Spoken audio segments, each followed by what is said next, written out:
I need space. Can you move out for a month while I figure out if I want you? She asked. I replied, take all the time you need. Then I packed that night and started dating her cousin a week later. She lost it when we showed up at Thanksgiving together.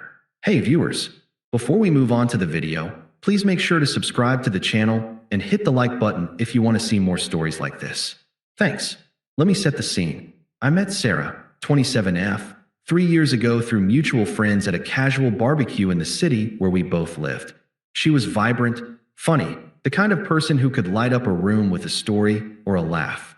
I was the steady type, working in IT, good job, reliable paycheck, not the flashiest guy, but the one who'd show up. We clicked fast. She was pursuing a graphic design gig, freelancing on the side, and I was all in from day one. Supported her through the ups and downs, you know? When she lost a big client early on and couldn't make rent, I covered it without a second thought. We're a team, I'd say. I meant it. Our life together built up gradually. We moved into a cozy apartment after a year, nothing fancy, but it had a great view of the park, and I handled most of the bills while she built her portfolio. I'd come home from long days debugging code to find her sketching at the kitchen table, and we'd cook dinner together, talking about dreams. Hers were big, traveling, starting her own studio, living that free-spirited life she posted about on social media. Mine were simpler, stability, maybe a house someday, building something lasting. I thought we balanced each other. But looking back, there were cracks I ignored. Little things at first. She'd scroll through her phone late at night, liking posts from old flames or influencers living jet-set lives. Look at this guy. He's backpacking through Europe on a whim. That's living, she'd say, half joking, but with this edge. I'd laugh it off, suggest we plan a trip, but she'd wave it away. You're always so practical, Alex. Sometimes I just want spontaneity. It stung, but I chalked it up to stress. I sacrificed a lot without complaining. Skipped guys' nights to help with her deadlines. Dipped into savings for her new laptop when hers crapped out. Flashback to one night. She was crying over a rejected pitch, and I stayed up until 3 a.m. reformatting her resume, assuring her she was talented. I don't know what I'd do without you, she said then, pulling me close. I believed we were solid. Then the dismissiveness ramped up. About 6 months before the blow-up, she started hanging out more with her creative friends, the types who bragged about side hustles and one-night adventures. She'd come home late, smelling like craft beer, and brush off my questions. Just networking, babe. You wouldn't get it. It's not your scene. One evening, I planned a surprise date. Tickets to an art exhibit she mentioned. She showed up an hour late, distracted, checking her phone. This is sweet, but honestly, it's a bit safe. I need more edge in my life. I swallowed it, thinking I could adapt. But inside it hurt. Was I just a safety net? The real red flags waved in the weeks leading up. Secretive texts. She'd angle her screen away when I walked by. Longer work hours that didn't add up. She'd compare me subtly. My ex was so impulsive. We'd just drive off for the weekend. Or posting memes about settling versus thriving. I confronted her once, gently. Hey, everything okay? Feels like you're pulling away. She rolled her eyes. God, Alex, not everything's a problem. I'm just evolving. Evolving. That word stuck with me, like I was some outdated software she was outgrowing. It all culminated one Tuesday evening. I'd had a rough day at work, big project deadline, and came home to her sitting on the couch, legs tucked under her, looking unusually serious. No hello kiss, no how was your day, just straight into it. I dropped my bag, sensing the air shift, and sat across from her. This can't be good, I thought, but I kept my cool. Sarah, what's up? I asked, trying to sound neutral. She sighed dramatically, like she'd rehearsed this. Alex, I've been thinking a lot. About us. About me. I love you, but I need space. Like, real space to figure out if this is what I want long term. Can you move out for a month? Stay with a friend or something. It'll give me time to reflect without the pressure. I blinked, processing. Move out. From our shared apartment? The one I'd basically funded? Space for what exactly? I pressed, keeping my voice steady, though my stomach twisted. She leaned forward, all earnest, but with this smug undertone, like she was doing me a favor by explaining. Look, relationships need tests, right? I've been feeling trapped lately. You're great, stable, sweet, but I need to see if there's more out there for me. Maybe explore myself. It's not cheating or anything. It's just, breathing room. You'll understand. You're always so understanding. Her words landed like punches. Trapped? After everything I'd given? And the way she said it. Dismissive, like I was an inconvenience she could pause. I saw the hypocrisy. She wanted me out, but expected I'd wait around like a loyal dog.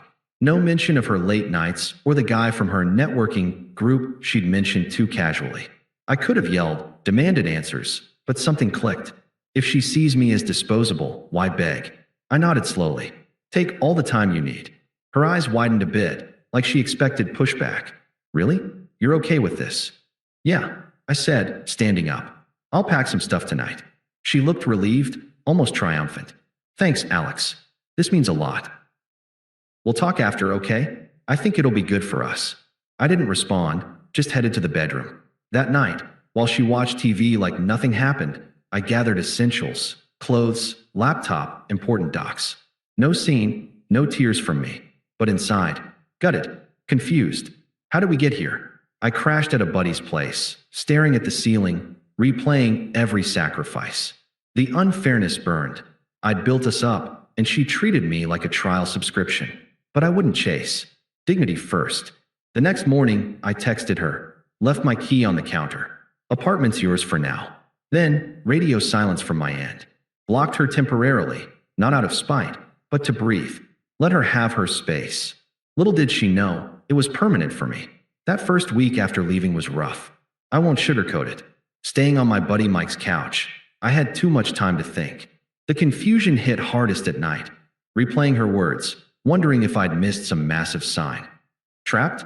After I paid for her creative retreats and listened to her vent about every bad day, it felt so undeserved, like I'd been demoted from partner to placeholder.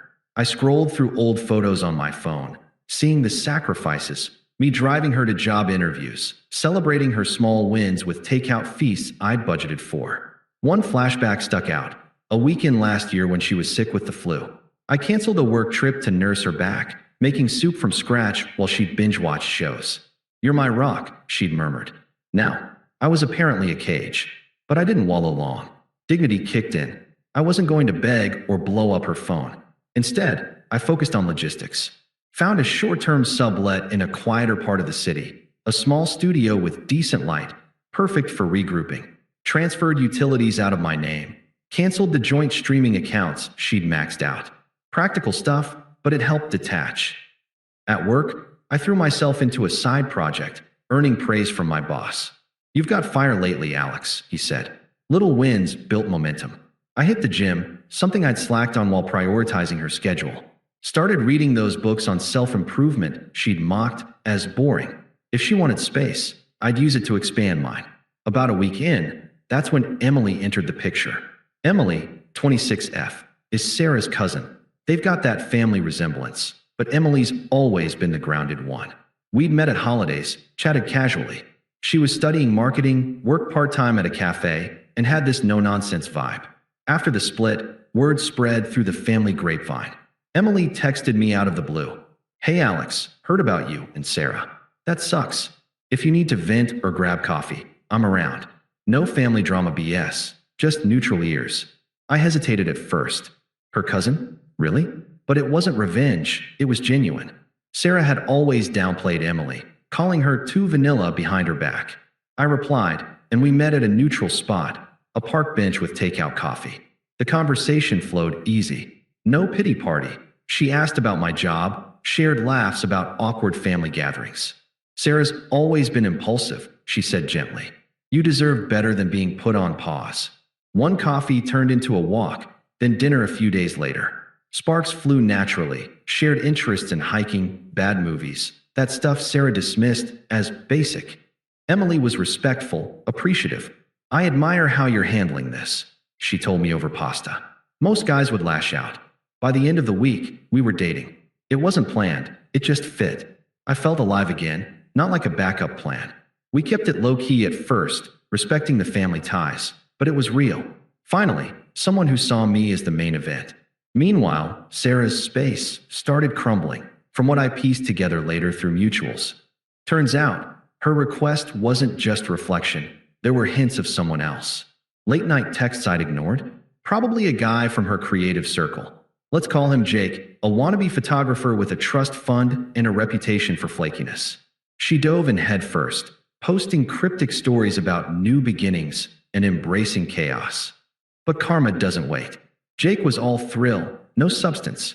He ghosted after a couple weeks, leaving her high and dry during a rough patch at work. She lost a freelance gig because she was distracted, blowing deadlines. Friends started distancing. Turns out, they'd seen her dismissive side too. One mutual texted me, "Dude, she's unraveling. Keeps asking about you." I stayed detached.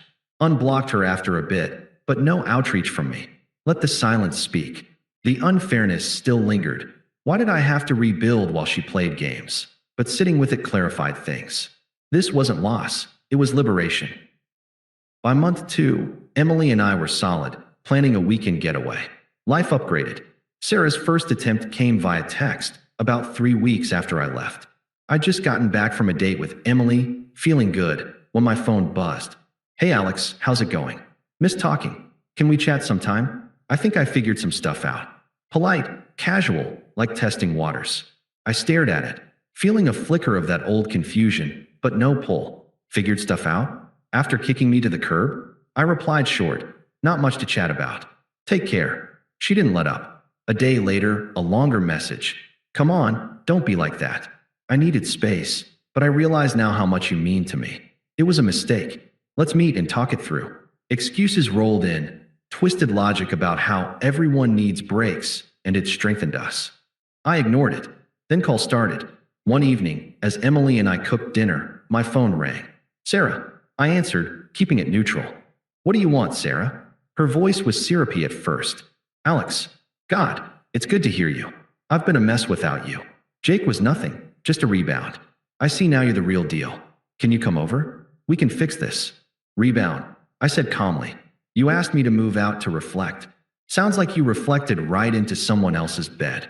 She backpedaled fast. "It wasn't like that." I was confused. "You're always so understanding, forgive me. I love you." Hypocrisy dripped from every word. The girl who'd called me trapped now begged, "No, Sarah, we're done." She hung up, but the desperation ramped. Next, her friends got involved. Toxic enablers who cheered her self-discovery. One messaged, "Dude, give her a chance. She's sorry. Don't be petty." Then family. Her mom called, a woman who'd always favored Sarah's whims. "Alex, this is ridiculous. Sarah's hurting. Be the bigger person and come back." Family sticks together. Unpleasant didn't cover it. Guilt tripping, implying I owed them. I shut it down. Respectfully, this is between us. Stay out. Sarah's attempts turned angry after that. Voicemails poured in. "How dare you ignore me? After everything? You're probably with some rebound slut." "Fine, rot alone." True colors shone. Smug dismissal flipped to rage. I blocked the lot, preserving peace. Emily supported. "She's projecting. You've moved on." By fall, whispers reached us. Sarah isolated, job shaky. Jake exposed as a serial dater. Broke from bad choices, crashing with friends. Mutuals stopped defending her once truths surfaced. Thanksgiving rolled around faster than I expected, about 2 months after her angry voicemails peaked. Emily and I had been dating steadily, keeping things respectful but not hiding. The family invite came from Emily's side. Her parents hosted every year, and since Sarah was cousins with Emily, it was inevitable we'd cross paths. I could have skipped, but why? This was my life now. I wasn't dodging shadows. Emily assured me, "If it gets weird, we leave. But you've got nothing to hide." She was right. I'd sat with the betrayal long enough. The confusion faded into clarity. Sarah's games taught me my worth. No more backups. In the weeks leading up, Sarah's downfall accelerated. Mutual friends filled in blanks without me asking. After Jake ditched her, she spiraled, quit her freelance steady for a passion project that flopped, racking up debt on credit cards I'd once co-signed. I removed myself early, thank God. Isolation hit hard. Her creative crew bailed when she couldn't keep up the party facade. One night, a blocked number called, probably her, but I let it ring.